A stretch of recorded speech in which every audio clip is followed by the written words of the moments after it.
E eu, há dias atrás, fez eco essa minha preocupação, uma declaração do Paulo Autuori, que é uma das pessoas que tem maior propriedade para poder falar sobre futebol, como treinador, multicampeão, campeão do mundo, bicampeão de Libertadores, passou em inúmeros clubes, hoje exerce a condição de gestor lá no Atlético Paranaense.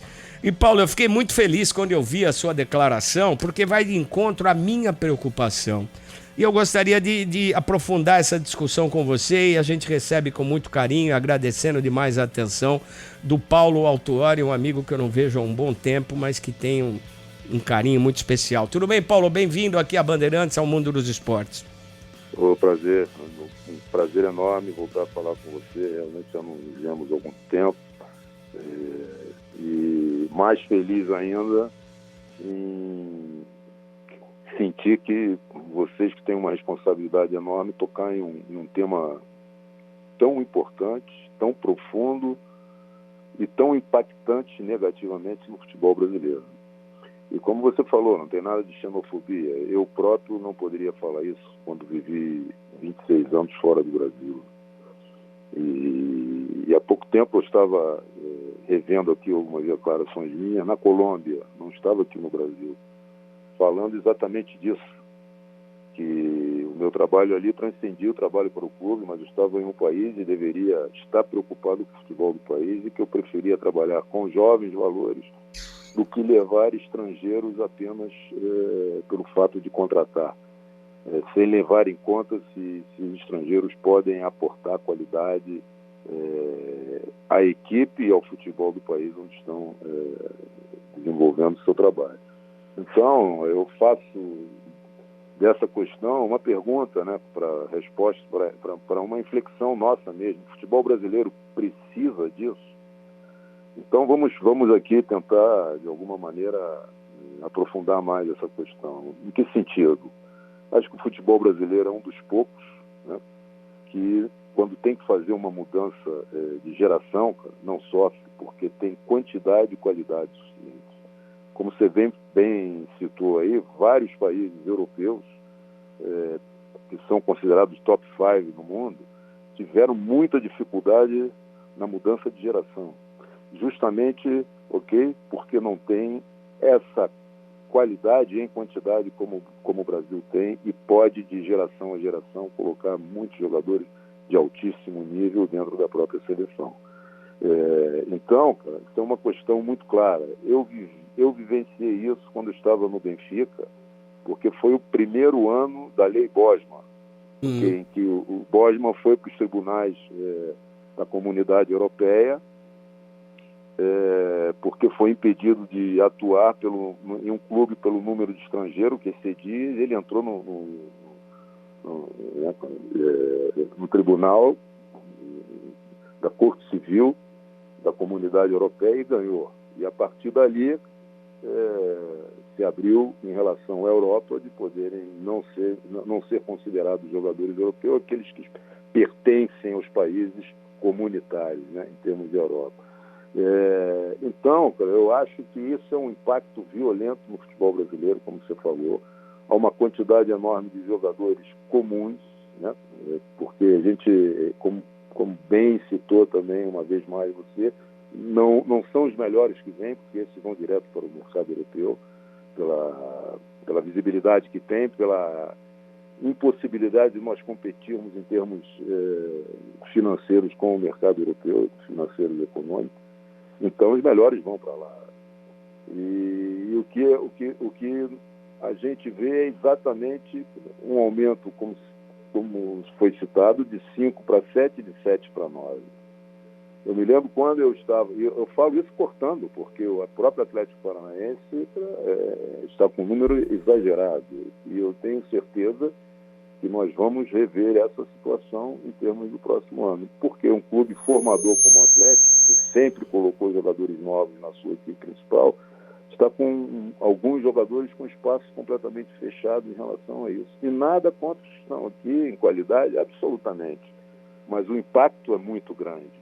Porque fechando o espaço para jogadores novos, e mesmo jogadores já com uma faixa etária aí entre 24 e 28 anos, que perdem espaço e tentam ser absorvidos por clubes da Série B, mas com valores salariais que não são compatíveis com os clubes da Série B, né, porque os direitos televisivos de patrocínio que tem não se compara com os da Série A, especialmente os direitos televisivos, faz com que esses clubes contratem esses jogadores quase que forçados e comprometam a sua saúde financeira e econômica. Né? Então, é um assunto que é muito fácil tomar a decisão sem pensar no futebol brasileiro como um todo. E aí a minha crítica já não é de hoje, é de muitos anos em relação à CBF. Cara. Acho que a CBF não cuida do futebol brasileiro como deve cuidar. Isso para mim é muito claro. E mais uma vez toma uma decisão sem ouvir minimamente, você está entendendo? Aqueles que são intervenientes no fenômeno do futebol, sejam de que área for, não só na área técnica, não. Mas que não se apercebem do impacto que tem, porque o importante é trazer, é contratar, entende? Quando nós temos que ter uma visão para o futebol brasileiro muito mais cuidadosa, muito mais delicada e com a capacidade, como eu falei, em termos quantitativos e qualitativos, de formar jogadores e não ter, para o futebol brasileiro não ter muita dificuldade em relação à mudança de geração que assola os outros países. Tirando a França, em função dos afrodescendentes, sim, mas que antes também sofreu muito para mudar. Então, você colocou a Itália, como sofreu. A própria Alemanha, agora que está recuperando. Verdade. A França, antes de ter o número ali de afrodescendentes grande como tem hoje. Espanha tem problema, tá? Ainda agora começa a se recuperar, mas passou um período grande. Porque tem muita dificuldade em relação a quantidade de jogadores locais e aí, com a abertura do mercado, complica muito as suas seleções nacionais. Ô Paulo, e tem uma situação que a gente está vendo o decréscimo da importância do jogador brasileiro dentro do mercado mundial, né? Você só vê os times com algumas exceções, o que era antes uma coisa comum, hoje virou exceção, brasileiros protagonistas em grandes clubes europeus. Mas tem uma questão que me preocupa demais, porque e no ponto que você tocou. A roda do negócio de futebol, ela superou a bola, superou a necessidade, superou o jogo. E quando eu vejo as equipes falando de categorias de base, se preocupa, e a noção clara que me passa, eu posso estar equivocado nessa minha leitura, é que a categoria de base é importante para gerar lucro. A categoria de base não é importante para gerar material humano. Eu preciso investir na minha categoria de base, porque essa molecada eu vou revelar, vou vender, eu tenho que ter lucro. Então, a mercantilização do futebol, ela está indo na contramão da capacidade técnica que nós sempre tivemos. Hoje, a categoria de base ela é feita para dar lucro para o clube, não para gerar jogadores. Eu não sei se você tem essa mesma leitura. Não, a gente pode entender isso de uma maneira bem clara e concordo com o que você colocou. Eu acho o seguinte, quando você tem uma categoria, quando você tem uma formação, né, as equipes formativas de qualquer clube, de qualquer instituição, que trabalham bem, que formam bem, vão ter jogadores que obviamente vão servir para o seu projeto desportivo, ou seja, vão estar prontos para entrar na sua equipe principal e dar qualidade, ok? E poder produzir, ter rendimento, pensar em ter vitórias, pensar em ter títulos, passar algum tempo mínimo para que possa ser vendido, mas que interessam ao projeto desportivo. Agora, se a sua instituição forma bem, é óbvio que alguns jogadores, nem todos seria absurdo também, seria falar um absurdo, todos vão não, uma grande parte que não vai servir de imediato para o seu projeto desportivo, eles podem ser alocados em nichos ali específicos, dependendo das características desses jogadores, entende? Mas o que nós vemos aqui é exatamente isso, é formar jogador para vender, para salvaguardar o aspecto financeiro e econômico da instituição. E não em colocar esse jogador para poder ter rendimento e uma situação que é reciprocidade. O clube que investiu tanto, conseguiu manter esse jogador, deu as melhores condições para que ele pudesse ser formado de maneira integral, ou seja, não é só o aspecto técnico, mas como profissional, nível profissional, né, desse jogador, e você praticamente não usufrui desse jogador, né? Porque, então, quando eu digo em relação à CBF que não cuida do futebol, porque eu faço uma pergunta: quem de nós conhece um futebol forte sem clubes fortes? Não é possível, não é possível. Exatamente, eu também acho que não.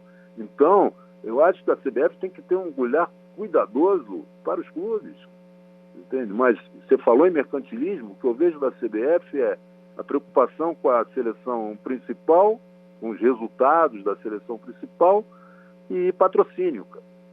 Entende? Eu te dou um exemplo. O curso de treinadores da CBF foi iniciado por uma ação individual do Maurício. E a coisa foi dando tão certo que a CBF abriu seus olhos para isso. Mas não em termos de dar qualidade a esse curso de treinadores, que hoje todos são obrigados a ter a licença, mas como uma situação mercantilista. Se você for ver bem, para tirar uma licença B... Você tem que pagar. E como paga, exatamente isso. E como paga. Quanto custa, Paulo? Você sabe? E quem vai... Eu não sei os valores atuais. Eu sei que, por exemplo, da Acra estava em torno de 16 mil, com você ainda tendo que bancar a sua estadia, entendeu? Alimentação na parte da noite, porque de manhã não parece que fazem lá. E são valores que, como um treinador, para tirar a licença B, que está começando ou está trabalhando nas categorias de baixo, você está entendendo? Tem condições de bancar isso. Normalmente pode até estar sem emprego no momento, entende? É o mercantilismo, entende? É uma ganância, porque a ideia ali deveria ser proporcionar condições àqueles que estão numa situação mais delicada de poderem fazer isso, porque vão necessitar da licença para trabalhar. Então, cara, é algo mercantilista realmente, entende? E eu concordo quando você fala que hoje muitos clubes têm formação com o objetivo de formar e vender logo, e não usufruírem desses jogadores bem formados no seu projeto desportivo, ou seja, na sua equipe principal. E, Paulo, a gente vê um fenômeno que, na minha visão, é cruel para o jogador. 16 anos, o cara já está negociado. A cabeça de um adolescente, qual é nesse momento? O cérebro científico já está preparado, o lóbulo frontal só fica pronto aos 30 anos de idade. Outro dia o professor Miguel Nicoleles falou isso aqui pra gente. E outro dia eu vi uma discussão, um garoto que jogava no Corinthians, ficou no Corinthians, o Flora, tem 10 anos de idade, o Palmeiras leiloando, fazendo briga.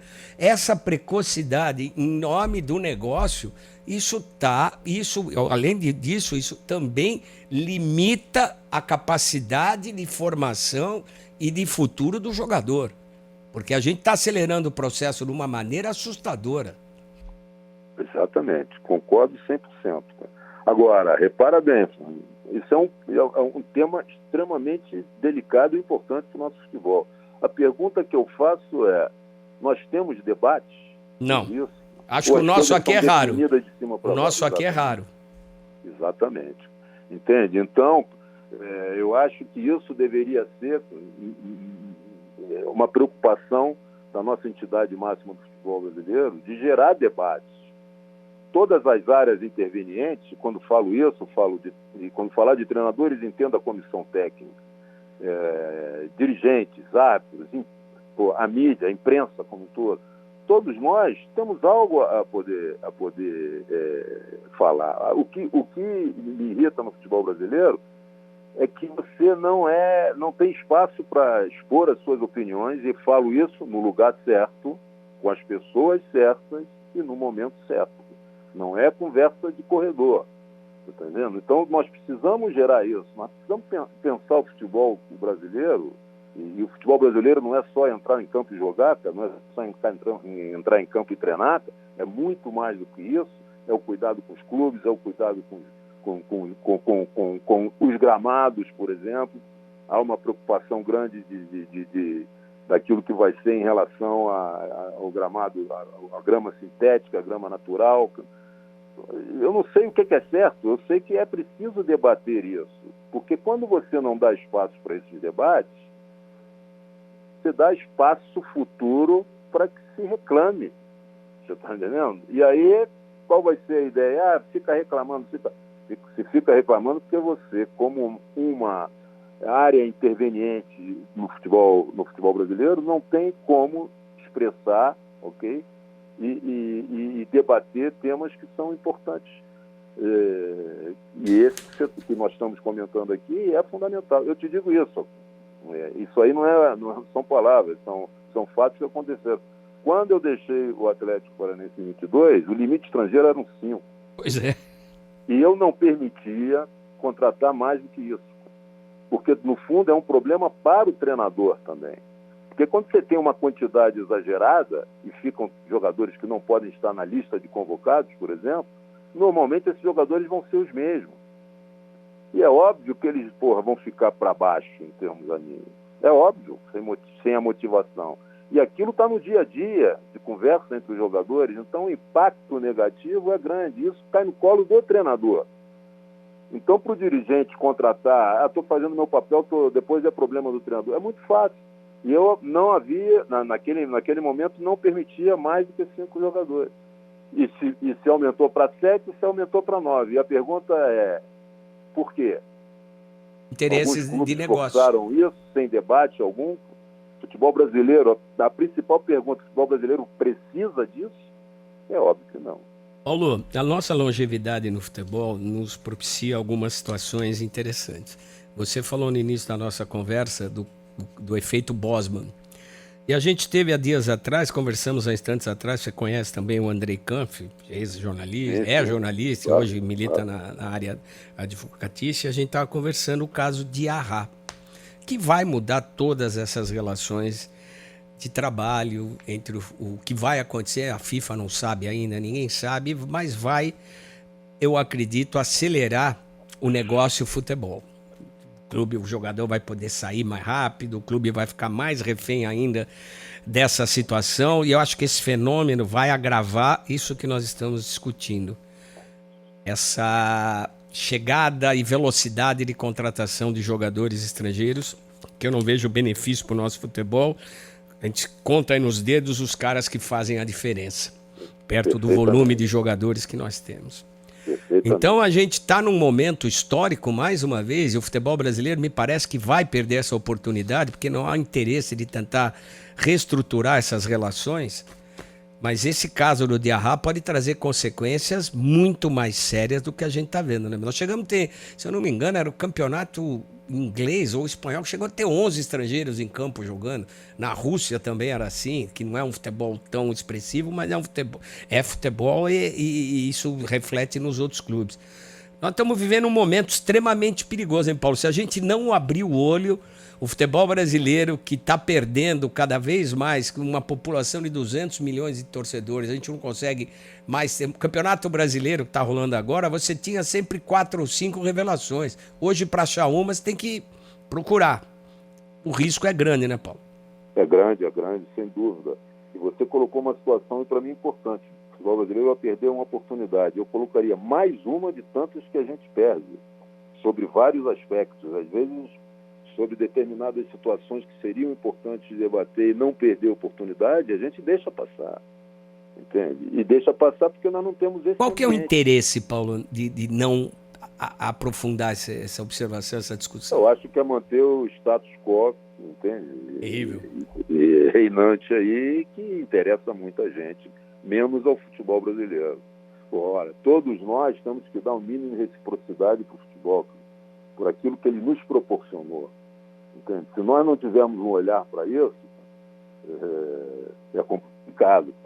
Entende? Na minha maneira de ver, é injusto.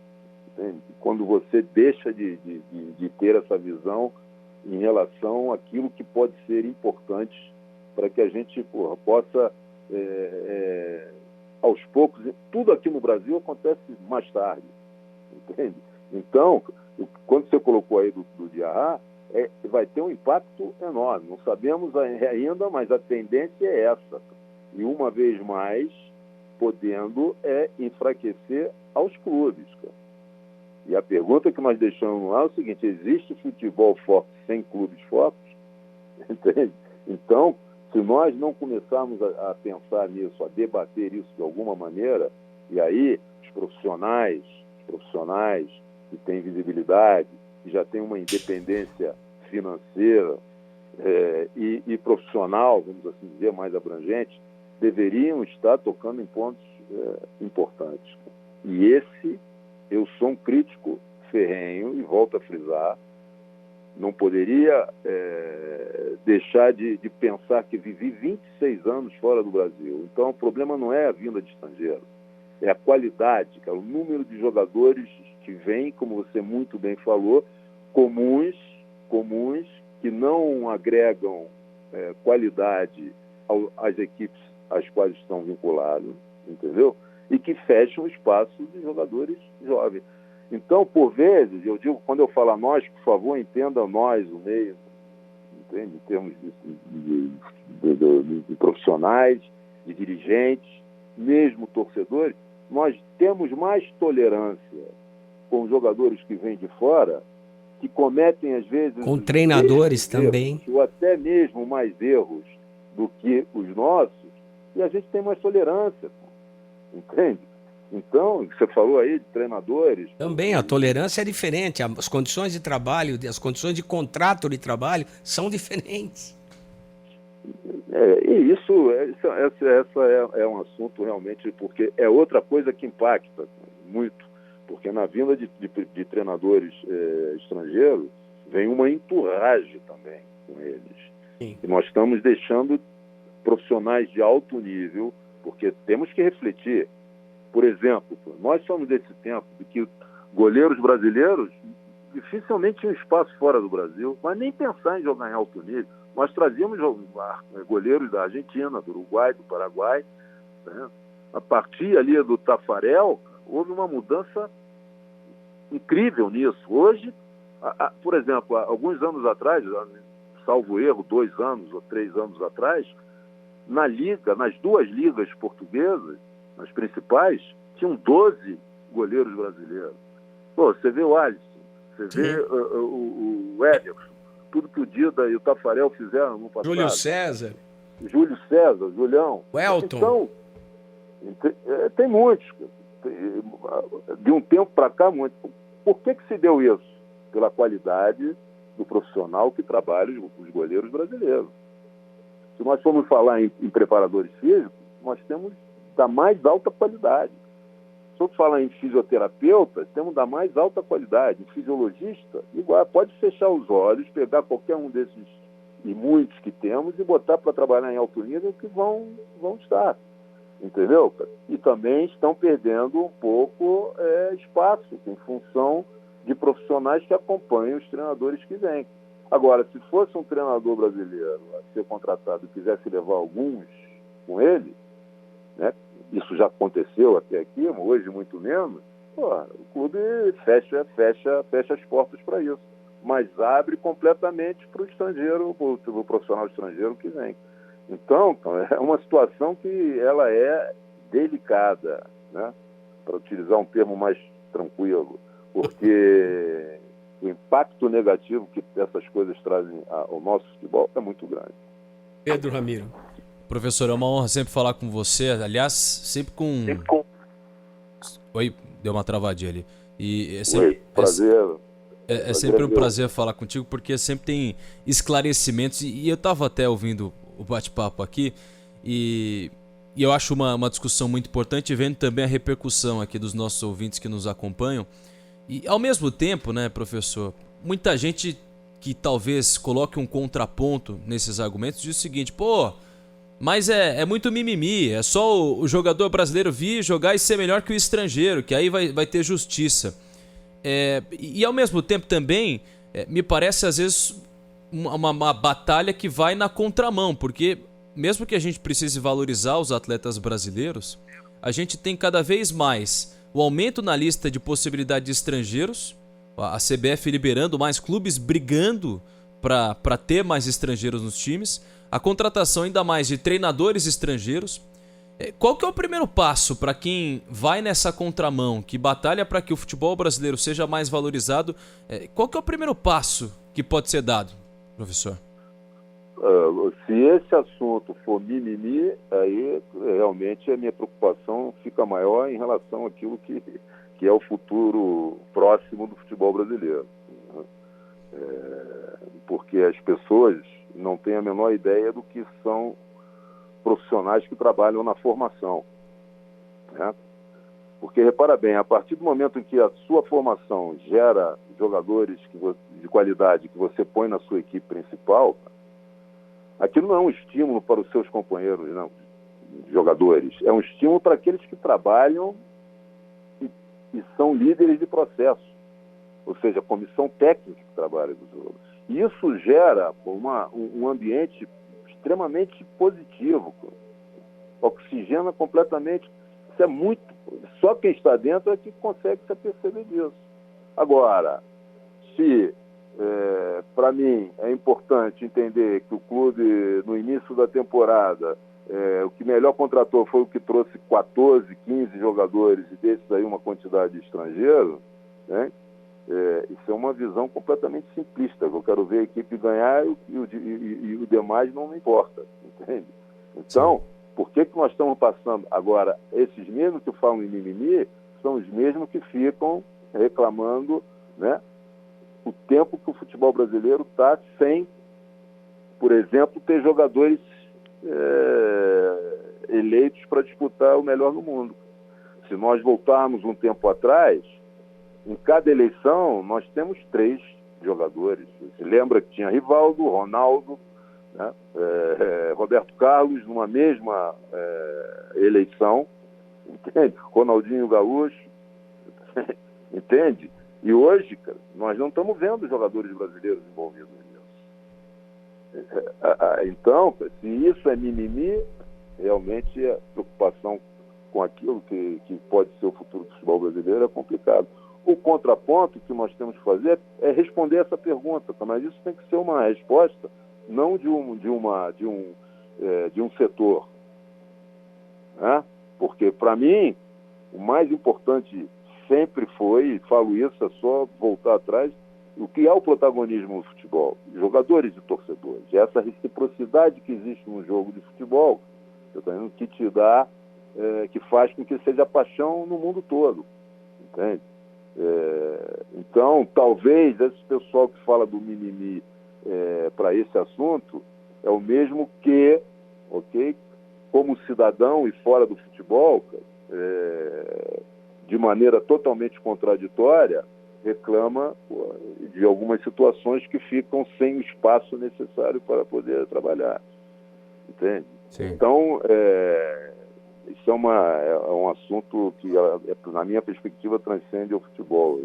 Não vejo isso como, sinceramente, não vejo isso como mimimi. O passo que nós deveríamos ter, na minha perspectiva, é a necessidade desse número 9 vagas de estrangeiro no futebol brasileiro, tá certo? Eu acho que a resposta é não. O futebol brasileiro não necessitou nunca disso, não necessita e não vai necessitar, porque tem a capacidade de formar jogadores em quantidade e em qualidade.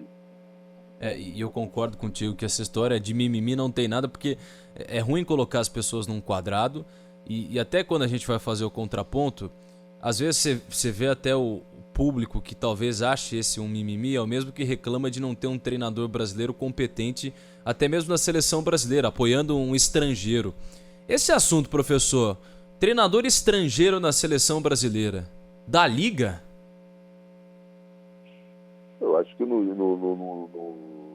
na conjuntura atual, no contexto atual, por o número que tem de treinadores nos clubes, e volto a frisar, acho que qualquer profissional de qualidade, seja de que nacionalidade for, e que venha a aportar, tem que ser bem-vindo. Entende? Agora, por o contexto que nós estamos vendo no clube, para mim não será surpresa nenhuma se isso acontecer. Entende? E não é porque eu sou treinador brasileiro que eu vou defender, tem que ser, não é, a questão não é essa. E mesmo aquilo que nós estamos falando em relação aos jogadores, não é a não vinda de jogadores de qualidade, cara. E vem. Agora, como o Fernandinho falou, se você fizer pegar a quantidade dos jogadores atuais, né, estrangeiros no futebol brasileiro, e primeira na Série A e na Série B, e definitivamente pensar aqueles que realmente são de qualidade, que fazem a diferença... Não tem 20%, Paulo. Eu nem sei se 20%, eu também concordo com isso. E não é que os jogadores... É porque o que nós estamos colocando é o seguinte, é comum, entende? Não trazem... essa quantidade jamais vai poder significar aumento de qualidade, cara. Entende? Então, esse é o problema que nós temos que pensar. Agora, para o torcedor, se puser 11 jogadores e a equipe for campeão, para ele, entendeu? Tem que ser sempre assim. Repara que o futebol português, há algum tempo, o Porto do Mourinho foi campeão sem um português. Sim. Tá certo? O Benfica igual, o Sport já entrou em campo, e agora com o Amorim, o Rubem Amorim, que é um excelente treinador, mas que aproveita muito a formação do Sport, que é boa, você tá entendendo? Está um pouco diferente, mas o Benfica e o Porto já foram campeões sem um jogador português. E aí está tudo ótimo. O importante é ganhar, cara. Não importa os processos ou o meio. Isso fica para o torcedor, Paulo. Isso tem que ficar só para o torcedor e não tá ficando só nessa esfera de torcedor. E no início da nossa conversa, Paulo, você tocou num ponto que, olha como é a coincidência, quando a gente pensa no programa, você vai elencando os assuntos. Nós estávamos conversando com o Mauro, que é o Mauro Castro, você deve conhecer, que é o administrador lá do estádio do Morumbi, durante muito tempo tocou o Pacaembu também, é um especialista em gramados, né? E a gente foi abordar por que a gente tem tanto gramado ruim e tá vendo essa proliferação de gramados sintéticos. E aí eu tomei um susto com os dados que ele falou. Um gramado, eles estão trocando agora o gramado do Morumbi. Para trocar o gramado uma vez por ano, trocar o gramado e manter esse gramado em condições, ele custa 4 milhões de reais. 4 milhões de reais. Ele é dinheiro de pinga dentro do universo que fatura o futebol. E ele me disse outra coisa, que um gramado, para ter condições ideais natural, ele suporta até 8 jogos mês. Nenhum time joga 8 partidas mês. Isso é um dos pontos que vai de encontro a tudo isso que a gente está falando, da preocupação com toda a estrutura do futebol. Como é que a gente não tem bons gramados com esse preço barato, acessível para o futebol, 4 milhões ano, para você ter um gramado impecável, trocando de grama todo ano, e aí você vê a multiplicação de gramados sintéticos. Realmente, a gente não está cuidando de um bem que a gente tem tão grande que é o futebol brasileiro.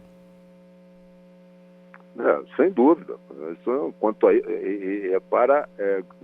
o que foi falado no início da profissionalização, né, do nível que se chega, e que ainda vemos gramados, porque essa questão, o que acontece? As arenas, em função de necessidade no aspecto financeiro e econômico dos clubes, de fazerem shows, aqueles que partem para a arena, elas têm uma dificuldade no gramado natural. Então, começou um debate, que ainda me parece que em fevereiro vão definir, se vai ser permitido os gramados sintéticos ou não. A ideia é o seguinte, se não for permitido, o que tem que haver é um nivelamento dos gramados dos clubes envolvidos, tanto de Série A quanto de Série B. Porque, por exemplo, vou te dar outro exemplo de Portugal. Portugal, em que sentido? Hoje, a Liga Portuguesa faz um ranqueamento dos gramados. O gramado que apresentar uma nota abaixo daquela mínima, o clube perde, o mando de campo. Sensacional. Até fazer com que esse gramado esteja dentro dos padrões exigidos. Entende? E isso faz com que os clubes passem a ter passem a ter cuidado com o gramado. Agora, se nós voltarmos àquele tempo de que vou botar a grama alta porque o time adversário que vem jogar tem qualidade de jogo, então vão ter mais dificuldade, né? Você está entendendo? E coisas desse nível, aí fica realmente complicado, né? Pois é, Paulo, mas você vê que caíram duas máximas. O gramado natural é caro. Não é. Nós jogamos muito no Brasil. Se joga muito, mas não ao ponto de não permitir termos bons gramados.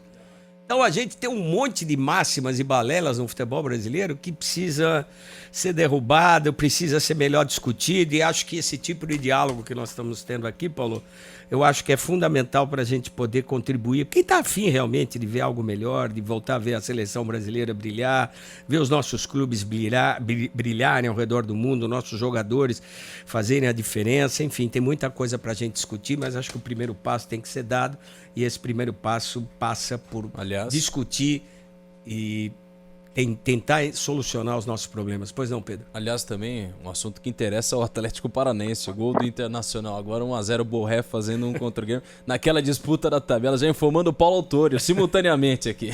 Paulo, eu queria agradecer demais seu tempo. Sempre uma pessoa muito esclarecida, lúcida, ponderada. Sempre muito legal poder conversar com você e tratar de assuntos aí que a gente tem interesse comum. Obrigado pela gentileza, sucesso aí no trabalho. Obrigado pelo seu tempo, Paulo. É sempre um prazer. Eu termino dizendo o seguinte: o importante é se abrir espaços para os debates, né? O contraditório, ele é saudável, é muito saudável. É ele que faz com que a gente cresça.